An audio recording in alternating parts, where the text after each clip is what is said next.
अगले दिन से ख्याति की तबीयत खराब रहने लगी और उसकी तबीयत इतनी ज्यादा बिगड़ गई कि उससे उठा तक नहीं जा रहा था। महाराष्ट्र के नाला सुपारा में रहने वाली ये फैमिली, इनका बहुत समय से सपना था कि अपना खुद का एक घर लेना है और फाइनली अब नाला सुपारा के अंदर एक बिल्डिंग में इन्हें एक 1 आर के घर मिला। ख्याति और उसकी फैमिली के साथ जब वो 2001 में अपना कॉलेज कंप्लीट करके थाने के एक छोटे से हॉस्पिटल में एज ए नर्सिंग स्टाफ काम कर रही थी, जब ख्याति अपने हॉस्पिटल में अपनी नाइट शिफ्ट करने के लिए पहुंची और उसने वहां जाकर के देखा कि हॉस्पिटल के अंदर एक बहुत ही बुजुर्ग महिला को एडमिट किया गया है और बदकिस्मती से उनकी टेक केयर करने की जो ड्यूटी लगाई गई थी वो थी ख्याति और उनकी एक दोस्त की। शायद यही पॉइंट था जहां पर ख्याति को उस पेशेंट की बात सुन लेनी चाहिए थी, क्योंकि जैसे ही उसने उस लिफ्ट के अंदर देखा तो वहां पर वही बूढ़ी औरत खड़ी हुई थी जो 2 दिन पहले यहां पर एडमिट हुई थी। अब एक दिन की बात है जब निखिल ने कहा था कि मैं रात को करीब 2 बजे के आसपास घर पर आ जाऊंगा, लेकिन उस रात करीब 2:30 बज गए थे लेकिन निखिल अभी तक घर पर नहीं आया था। अब इस पॉइंट पे ख्याति, उसकी मदर और उसकी मौसी नीचे फर्स्ट फ्लोर की कॉमन बालकनी में खड़े थे और वहां पर बातें कर रहे थे। ख्याति ने नोटिस किया कि गेट के जस्ट साइड में एक लाइट का पोल है और उसके बगल में ही एक आदमी बैठा हुआ है। उस आदमी को देखते हुए पता नहीं ख्याति के मन में यहाँ पर ऐसा क्या आया कि उसने उस आदमी को जीभ निकाल करके चिढ़ा दिया और फिर सिर्फ आने वाले कुछ ही सेकंड्स के अंदर उस आदमी का सर फर्स्ट फ्लोर के बराबर तक उछल रहा था। किसी तरह से इन लोगों ने उस रात को उसे संभाला और सुला दिया, लेकिन फिर अगले दिन से उसकी जिंदगी का सबसे खौफनाक या कहूं कि दर्दनाक पार्ट शुरू होने वाला था।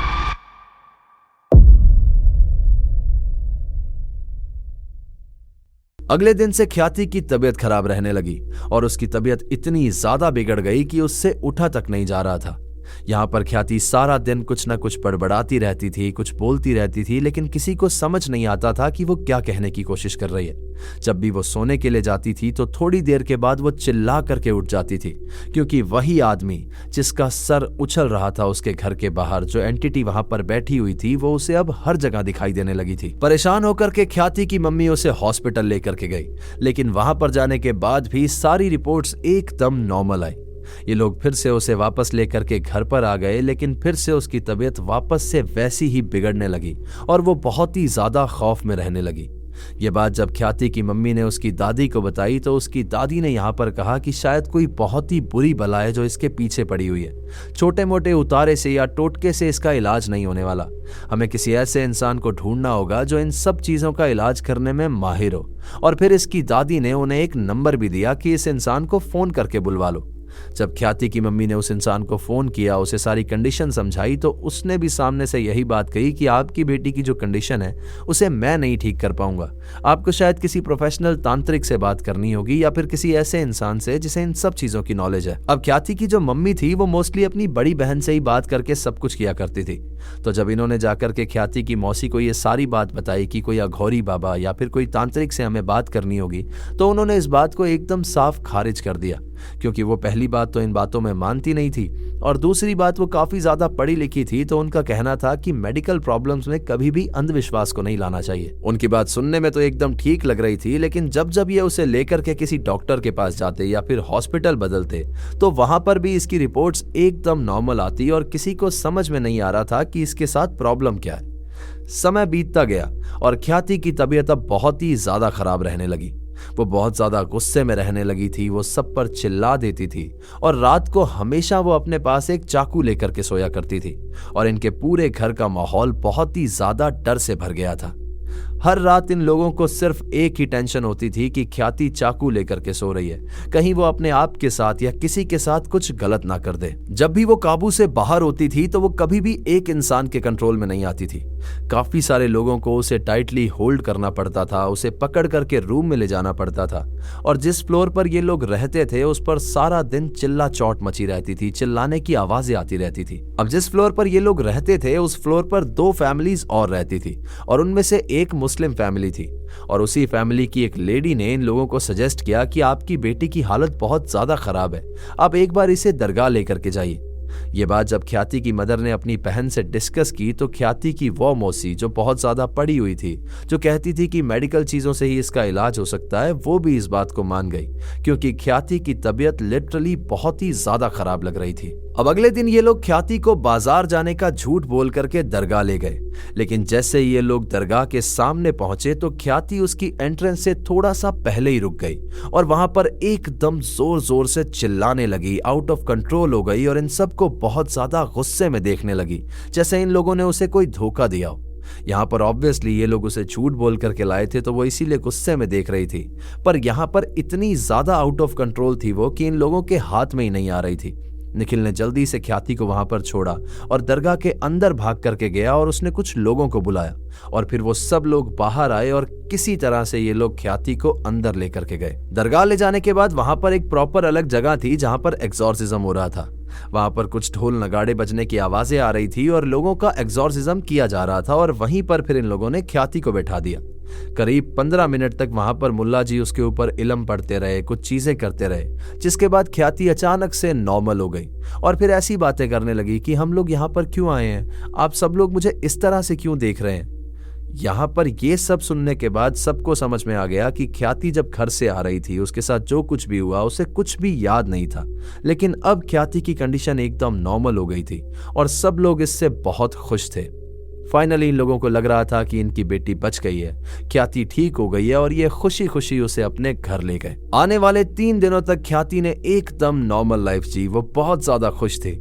लेकिन फिर चौथे दिन की रात को ख्याति को फिर से उसी बूढ़ी औरत का सपना आया और अपने कमरे में वही आदमी फिर से दिखाई देने लगा और उसकी कंडीशन पहले से बहुत ही ज्यादा बदतर हो गई, क्योंकि अब ख्याति को अपने घर के हॉल में एक और आदमी दिखाई देता था, अपनी किचन के अंदर एक कपल दिखाई देता था, कुछ बच्चों की आत्मा दिखाई देती थी और कभी कभी अलग अलग लोगों की आत्माएं दिखाई देती थी जो उसके घर के अंदर एंटर कर गई थी। ऐसा लग रहा था कि जैसे उन एंटिटीज को वो दरगाह जाने वाली बात पसंद नहीं आई और उसके बाद वो और ज्यादा खूंखार हो गई।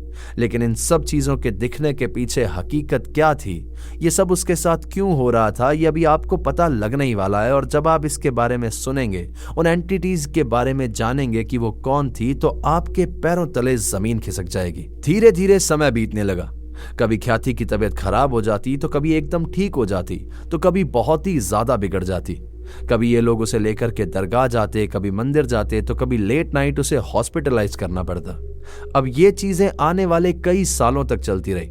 बेसिकली 3 साल के इंसिडेंट्स अगर मैं कवर करने लगूंगा तो शायद बहुत ज्यादा लंबा समय लग जाएगा, लेकिन आप लोग इतना समझ लीजिए कि ये कंडीशन उसकी जो थी वो अब घर में नॉर्मलाइज हो गई थी। सबको पता था कि ख्याति कभी कभी पजेस हो जाती है, कभी उसको चीजें दिखाई देती है तो कभी वो कुछ पल के लिए नॉर्मल भी हो जाती है, और ये लोग उसका इलाज ढूंढने में लगे हुए थे, लेकिन कोई भी इलाज नहीं मिल रहा था। अब एक मई की बात है जब चंद्रिका की फैमिली इन लोगों से मिलने के लिए नाला सुपारा गई हुई थी। घर 1 आर के था, थोड़ा छोटा था, तो ये सब लोग हॉल में बैठे हुए थे, वहां पर बातें कर रहे थे और इन लोगों ने उस दिन चाइनीज ऑर्डर किया था। ये लोग वहां पर बैठे रहे, बातें करते रहे और खाते खाते इन लोगों को काफी ज्यादा नींद आने लगी। थकान भी इतनी ज्यादा हो गई थी कि किसी का उठने का मन नहीं था, तो इन लोगों ने सारा कचरा एक डस्टबिन में डाला, वहां पर एक टेबल पर उसको रखा और फिर वहां पर आराम से सोने लगे। इस समय पर इन लोगों ने थकान के मारे ये ध्यान ही नहीं दिया कि एक चिकन लॉलीपॉप का पैकेट ऐसा था जो वहीं पर पड़ा था और एकदम फ्रेश था, उसे किसी ने खाया नहीं था, लेकिन वो टेबल पर ही खुला हुआ रखा हुआ था। अब जैसे ही सबकी आंख लगी तो अचानक से चंद्रिका को आवाज आई कि जैसे उस पैकेट में से किसी ने चिकन निकाल करके खाया हो। चंद्रिका ने जैसे ही पीछे मुड़ करके देखा तो वहां पर कोई भी नहीं था। इस आवाज से चंद्रिका काफी ज्यादा सहम गई कि अगर वहां पर कोई है नहीं तो ये आवाज कैसी थी। चंद्रिका ने एक बार के लिए इस चीज को इग्नोर कर दिया, लेकिन फिर थोड़ी देर के बाद फिर से ऐसी आवाजें आने लगी कि कोई बार बार उस पैकेट में हाथ डालता है, चिकन का पीस निकाल करके खाता है और फिर वापस से यही चीज रिपीट होती है। चंद्रिका यहाँ पर काफी ज्यादा सहम गई। उसे एक्चुअल में लगने लगा था कि वहां पर कोई एंटिटी है, कोई भूत है, तो उसने अपनी भुआ को यानी ख्याति की मम्मी को जगाने की कोशिश की और शायद यही आवाज ख्याति ने सुन ली, क्योंकि उस समय ख्याति और चंद्रिका सिर्फ यही 2 लोग जाग रहे थे। जैसे ही ख्याति ने यह आवाज सुनी तो उसने चंद्रिका से कहा कि बहन डर मत, मैं जानती हूं वहां पर कोई है, लेकिन अब तू पीछे मुड़ करके मत देखना, वहां पर जो कोई भी है वो तुझे नुकसान नहीं पहुंचाएगा, तू अपनी जगह से हिलना मत और आराम से सोई रह। जब चंद्रिका ने यह बात सुनी कि हकीकत में वहां पर कोई है, मेरी बहन ने अब अश्योरेंस भी दे दिया है कि वहां पर कोई एंटिटी खड़ी है, तो वो और ज्यादा डर गई और फिर इसी तरह से डर के मारे किसी तरह से उसको नींद आ गई। अब सुबह सुबह उठ करके उसने अपनी मम्मी को सारी बात बताई और फिर इन लोगों ने वहां पर जो चिकन का पैकेट था उसे चेक किया तो उसमें चिकन तो था, लेकिन उस चिकन की कंडीशन इतनी ज्यादा खराब थी जैसे वो महीनों से वहां पर पड़ा हो और सड़ गया हो, जैसे किसी ने उसके ऊपर उल्टी कर दी हो। यहाँ पर ख्याति की तबीयत भी ऐसी चल रही थी कि बीच बीच में वो अचानक से पजेस हो जाती थी। अचानक से सबको बहुत ज्यादा गुस्से में देखने लगती थी कि जैसे अभी के अभी वो उसको जान से मार देगी। कभी कभी तो उसकी तबीयत इतनी ज्यादा खराब हो जाती थी कि रात को 3-4 बजे उसे हॉस्पिटलाइज करना पड़ता था और किसी तरह से ये लोग उसे स्टेबल करते थे। अब बेसिकली ये जो इंसिडेंट हुआ था चाइनीज वाला, ये जो पैकेट वाला इंसिडेंट हुआ था, इसके बाद से एक चीज चेंज हो गई थी। ख्याति के मन में अचानक से चाइनीज खाने की क्रेविंग बहुत ज्यादा बढ़ गई थी। वो हमेशा बाहर से ऑर्डर करती और घर का खाना हमेशा इग्नोर कर देती थी। इसी हैबिट के चक्कर में ख्याति का वेट भी बहुत ज्यादा गेन हो गया था। ख्याति ने सबसे बात करना छोड़ दिया था, बाहर जाना छोड़ दिया था, लेकिन जब भी उसे कुछ खाना होता था या फिर ऑर्डर इन करना होता था तो वो अपनी मम्मी, मौसी या फिर अपने भाई को कह देती थी। इसी के साथ साथ उसने एक हैबिट और डेवलप कर ली थी कि ख्याति को किचन में जाकर के चीजें बनाने का बहुत ज्यादा शौक हो गया था। वो हमेशा किचन में जाकर के केक्स बनाती, मीठा बनाती और मोस्टली टाइम वो कुछ ना कुछ खाती हुई नजर आती थी। अब इतना ज्यादा खाने की वजह से ख्याति को स्टमक इश्यूज होने लगे थे। उसके घर वाले उसे बहुत रोकने की कोशिश करते थे, लेकिन ख्याति का अपने आप पे कंट्रोल ही नहीं था। वो बस कोई चीज खाने लगती थी तो खाती चली जाती थी। बहुत बार वो चाइनीज ऑर्डर करती थी और चाइनीज ऑर्डर करने की वजह से एक दिन उसके साथ ऐसा हुआ कि उसे हॉस्पिटलाइज तक करना पड़ा, क्योंकि उसे बहुत ही ज्यादा उल्टियां होने लगी। लेकिन जब ये लोग हॉस्पिटल पहुंचे, उसके स्टमक की रिपोर्ट्स हुई तो सब कुछ एकदम नॉर्मल था और फिर कुछ ही मिनट के बाद ख्याति एकदम ठीक भी हो गई थी। इसके बाद ये लोग ख्याति को वापस घर ले आए और फिर ये चीजें इनके घर में यूं ही चलती रही। करीब 6 से 7 साल तक ये सब कुछ यूं ही चलता रहा और फिर आया 2008 का वो इंसिडेंट, जब एक बार फिर से ख्याति की तबीयत बहुत ही ज्यादा खराब थी और उसे हॉस्पिटलाइज किया गया था। यहां तक आते आते ख्याति की मौसी भी मान चुकी थी कि उसके साथ जो कुछ भी हो रहा है उसके पीछे कोई ना कोई पैरानॉर्मल रीजन है। इस समय तक ख्याति की दादी की भी डेथ हो चुकी थी, तो उसकी तबीयत से रिलेटेड कोई भी बात उसकी मम्मी ऑब्वियसली उनसे नहीं पूछ सकती थी, तो इन लोगों के पास कोई भी चारा नहीं था। तो ख्याति की मौसी ने ख्याति के जो फादर हैं, उनके एक गुरुजी हैं, उनको कॉल किया और उनको सारी बात बताई कि हमारे घर पे पिछले कुछ समय से ये सब कुछ चल रहा है। उन बाबा ने कहा कि आप एक काम करिए, ख्याति के ऊपर कोई चीज दी उन्होंने कि ये घुमा करके लेकर के आइए और ये मेरे पास ला करके छोड़ दीजिए। मैं इसको एनालाइज करूंगा और देखता हूं कि एग्जैक्टली ख्याति के साथ क्या प्रॉब्लम चल रही है। उन्होंने ख्याति के ऊपर कोई चीज वार करके यानी घुमा करके उनके पास मंगवाई और फिर 2 दिन के बाद उन लोगों ने इस चीज को एनालाइज करके इनकी फैमिली को कॉल किया और फिर एक ऐसी चीज का खुलासा हुआ जिसकी वजह से पिछले 7 सालों से इनके घर पे ये सारी चीजें हो रही थी। एक दिन सुबह सुबह 4 बजे ख्याति के फादर को उन गुरुजी का कॉल आया और उन्होंने इन्हें बताया कि ख्याति की जान को बहुत ही बड़ा खतरा है, क्योंकि जो कुछ भी उसके साथ हो रहा है उसके पीछे कोई रैंडम पैरानॉर्मल एनकाउंटर नहीं है, बल्कि आज से 15 साल पहले जब इन लोगों का गांव वाला घर बन रहा था तो उसकी कंस्ट्रक्शन के दौरान इनके किसी रिश्तेदार ने वहां पर इन पर ब्लैक मैजिक करवा दिया था, कुछ वहां पर दबा दिया था, जिसे वहां की लोकल लैंग्वेज में कहते हैं कि इनके ऊपर जाप मार दिया था। और उसी के तहत उस इंसान ने इनके ऊपर एक चेड़ा, 2 लाउसट और एक खवीस को छोड़ दिया था। ये तीनों एंटिटीज अपने आप में बहुत ही ज्यादा खतरनाक है। उन्होंने बताया कि चेड़ा एक मेल एंटिटी होती है जो कि बहुत ही ज्यादा श्रापित होती है। लाउसट एक ऐसी औरत की आत्मा होती है जो कि या तो प्रेगनेंसी के दौरान मर गई हो या फिर जो कि विधवा होकर के मर गई हो, और ये भी बहुत ही ज्यादा खतरनाक होती है। और खावीस इतनी ज्यादा खतरनाक एंटिटी होता है क्योंकि मोस्टली वो कोई जिन होता है या फिर कोई ऐसा प्रेत होता है जो अपना काम कंप्लीट करके ही वापस आता है। उन्होंने बताया कि इनको छोड़ने का रीजन सिर्फ एक था कि आपके पूरे परिवार का खात्मा हो जाए। गुरुजी ने बताया कि ये सब एंटिटीज तुम्हारा तब तक पीछा नहीं छोड़ेंगी जब तक ये तुम्हारे पूरे परिवार को एक एक मेंबर को खत्म नहीं कर दे।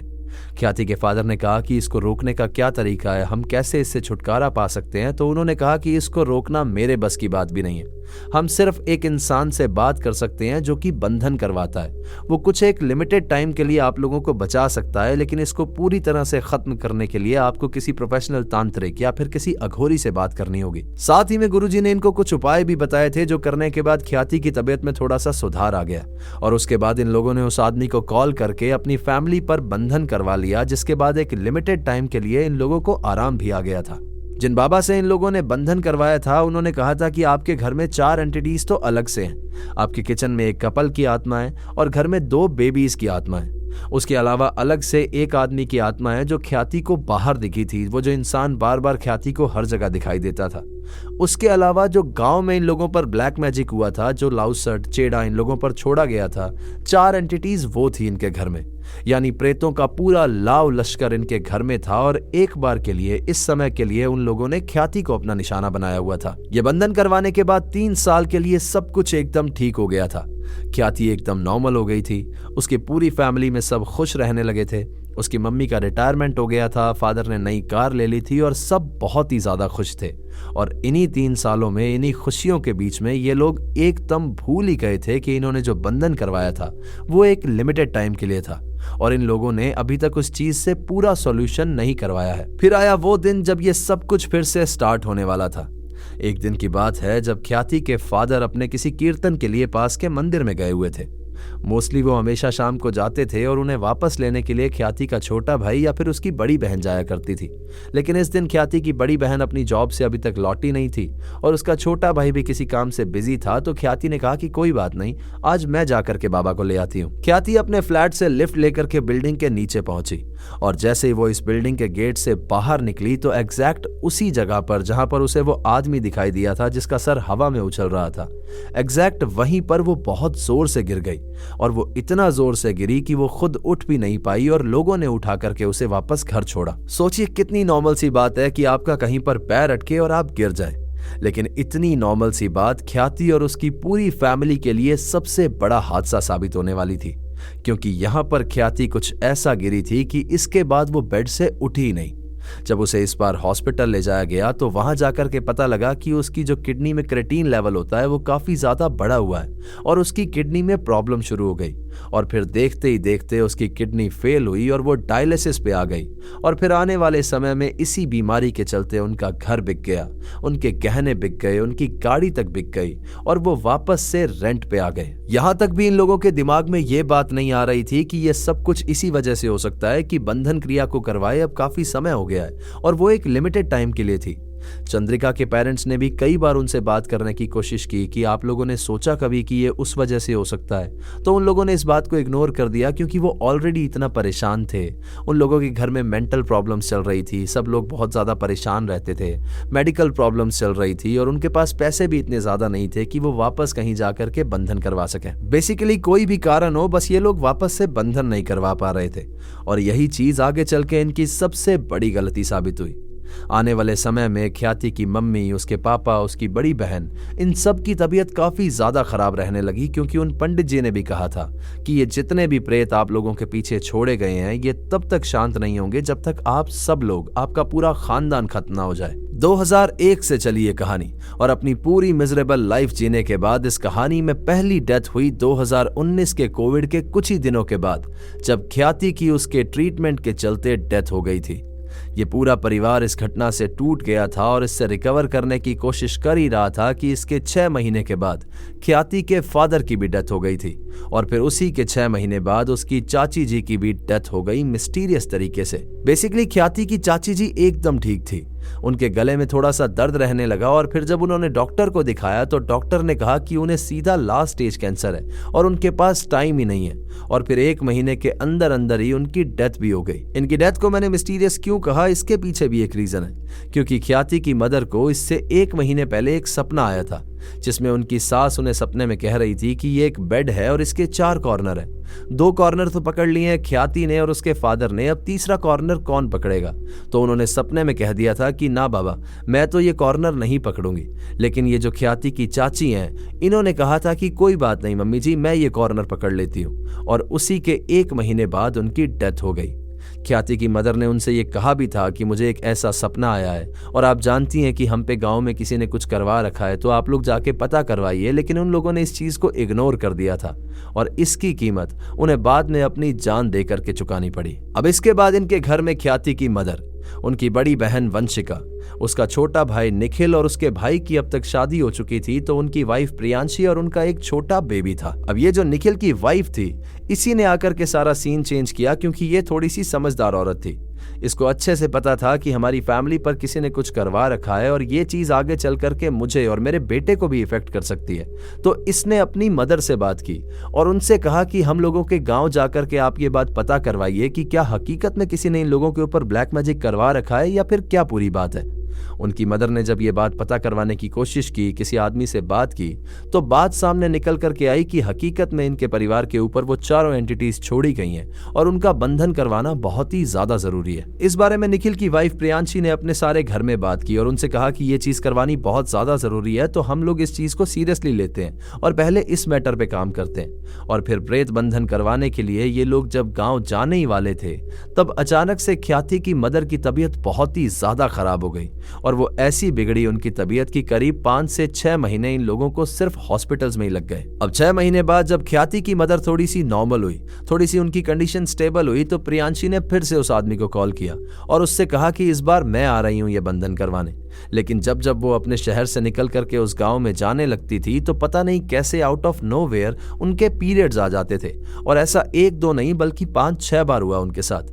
एक दफा तो ये भी हुआ कि वो बंधन करवाने के लिए उस गांव तक भी पहुंच गई थी, लेकिन जैसे ही जिस दिन उन्होंने पूजा में बैठना था उससे थोड़ी देर पहले ही फिर से उसके पीरियड्स आ गए थे और वो बंधन फिर से नहीं करवा पाई थी। यानी कि एक बात तो तय थी कि ये जो कोई भी एंटिटीज हैं वो उसे रोक रही थी ये बंधन करवाने से, क्योंकि उनके पास भी एक एम था, उनके पास एक लक्ष्य था कि इनके पूरे परिवार को उन्हें खाना था, उनके पूरे परिवार को उन्हें तबाह करना था। और ऐसा होता है कि जब भी ब्लैक मैजिक करके किसी प्रेत एंटिटी को किसी के पीछे छोड़ा जाए तो वो अपना काम पूरा करके ही लौटती हैं। प्रियांशी को उस समय वापस अपने घर पर लौटना पड़ा, लेकिन उसने भी अंदर ही अंदर ठान लिया था कि वो इस प्रेत बंधन की विधि को पूरा करके ही मानेगी। कुछ समय के लिए वो घर पे चली गई, लेकिन थोड़े समय बाद वो वापस गांव आने वाली थी ये प्रेत बंधन करवाने, तो ख्याति की मदर की तबीयत फिर से बहुत ज्यादा खराब हो गई। अब पिछली बार जब उनकी मदर की तबीयत खराब हुई थी तो ख्याति की जो बड़ी बहन है वंशिका, उसने अपनी जॉब छोड़ दी थी, यानी काफी ज्यादा छुट्टियां ले ली थी। लेकिन इस बार जब उनकी तबीयत खराब हुई तो फाइनेंशियली भी इनको काफी पैसों की जरूरत थी, तो उसने अपनी जॉब कंटिन्यू रखी हुई थी और उसकी जॉब नाला सुपारा में थी। नाला सुपारा में उसने एक शेयरिंग में घर ले रखा था, जहां पर वो कुछ दिन रहती थी, अपनी जॉब करती थी और वीकेंड्स पर घर आ जाया करती थी। अब आज से कुछ ही साल पहले ख्याति की जो मदर है उनकी तबीयत फिर से काफी ज्यादा खराब हुई और उन्हें देखने के लिए उसकी जो बड़ी सिस्टर है वंशिका, उन्हें वापस से नाला सुपारा से थाने लौटना था, क्योंकि अब ये थाने में फ्लैट लेकर के रहते थे रेंट पे। जिस दिन वंशिका को वहां से वापस लौटना था उसी दिन उसकी डेथ हो जाती है और रीजन ये सामने निकल करके आता है कि वो रोड पर चल रही थी और चलते चलते वो वहां से नीचे गिर गई और उसकी स्पाइन पर डेंट आ गया, जिसकी वजह से ब्लड फ्लो रुक गया और उसकी मौत हो गई। लेकिन हकीकत में इसके पीछे रीजन कुछ और था, जो अभी तक आप लोग भी समझ ही चुके होंगे। इस चीज के बाद निखिल की वाइफ प्रियांशी ने इस चीज को बहुत ज्यादा सीरियसली लिया और अभी पिछले 2-3 सालों में ही उसने गांव जाकर के ये बंधन फाइनली करवा लिया। लेकिन इतने सालों में ख्याति, उसके फादर, उसकी चाची जी, उसकी बड़ी बहन, ये सब लोग इस परिवार के खत्म हो गए और उसके पीछे रीजन था सिर्फ एक ब्लैक मैजिक। हालांकि रीसेंट बंधन के टाइम भी उस इंसान ने इन्हें यही कहा था कि अगर आपको इस चीज से पूरी तरह से छुटकारा चाहिए तो आपको किसी अघोरी से या तांत्रिक से इस चीज का उपाय करवाना होगा, जिसकी तलाश में वो आज तक है। लेकिन रिसेंटली मुझे एक पंडित जी मिले थे जिन्होंने मुझे ये बात बताई थी कि अगर कोई प्रेत किसी के शरीर में 15 साल से ज्यादा से है, तो उनकी भाषा में उन्होंने कहा था कि कोई माई का लाल उस प्रेत को निकाल नहीं सकता, क्योंकि वो बॉडी में पूरी तरह से रम जाता है। हालांकि इस केस में कोई पजेस नहीं है, कोई प्रेत इनकी बॉडी में रम नहीं गया है, लेकिन फिर भी इनको इलाज मिलता है या नहीं ये आगे आने वाले समय में ही पता लगेगा। अब ना जाने उनके परिवार में किसने ये ब्लैक मैजिक करवाया था, किसने इस हंसते खेलते परिवार को खत्म कर दिया था, शायद किसी ईर्ष्या या जलन की वजह से। लेकिन इस जहां या उस जहां उस इंसान को इन सारी चीजों का, इन पापों का जवाब तो देना ही पड़ेगा। हालांकि अभी भी वो बंधन टेम्परेरी है। 25 साल हो गए इन लोगों को ये सारी चीजें सहन करते करते, और अब उस परिवार के अंदर निखिल, उसकी वाइफ, उनका बेटा और उनकी मदर है, जिनमें से उनकी मदर की तबीयत थोड़ी सी नासाज रहती है, क्योंकि अब उनकी काफी ज्यादा एज भी हो गई है। इस कहानी में आगे चल करके अगर कोई और अपडेट आएगी तो मैं आपके साथ जरूर साझा करूंगा, लेकिन इस कहानी को खत्म करने से पहले मैं आप लोगों से सिर्फ एक ही गुजारिश करना चाहूंगा कि किसी से भी जलन, चिढ़न या चुभन के कारण किसी के ऊपर ऐसी चीज मत करवा दीजिए कि उसकी पूरी जिंदगी, उसकी पूरी फैमिली खत्म हो जाए। क्योंकि इसका एक रीज़न ये भी है कि मैंने 99% केसेस में देखा है कि जो कोई भी ये चीज़ें किसी पर करवाता है उसका कर्मा 3 गुना बुरा होकर के ही वापस उसके पास लौटता है। तो ये थी आज की कहानी दोस्तों। कहानी आपको कैसे लगी मुझे कमेंट करके ज़रूर बताइए, और अगर आपको वीडियो पसंद आई है तो इसे लाइक कर दें, हाइप कर दें और अपने कमज़ोर दिल वाले दोस्तों के साथ शेयर कर दें।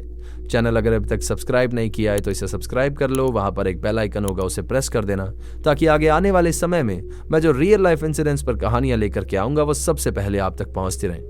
अगर आपके पास भी ऐसी कोई कहानी है जो किसी सच्ची घटना पर आधारित है तो नीचे दिए गए जीमेल एड्रेस और इंस्टा आईडी पर आप उसे हमारे साथ शेयर कर सकते हैं। दोस्तों, हमारे यूट्यूब को इतनी मोहब्बत देने के लिए बहुत बहुत शुक्रिया। मैं आपका हमेशा शुक्रगुजार हूँ। बस मैं यही चाहूंगा कि आप हमारे इंस्टा, फेसबुक और स्पॉटिफाई को भी इसी तरह से प्यार दिखाते रहिए। उम्मीद है कि आपको इस कहानी के दोनों पार्ट्स पसंद आए होंगे। अगर आपने पहला पार्ट नहीं देखा है तो जाकर के अभी वो पहला पार्ट देख लीजिए, ताकि आपको पूरी कहानी के सारे किरदार समझ में आ जाए।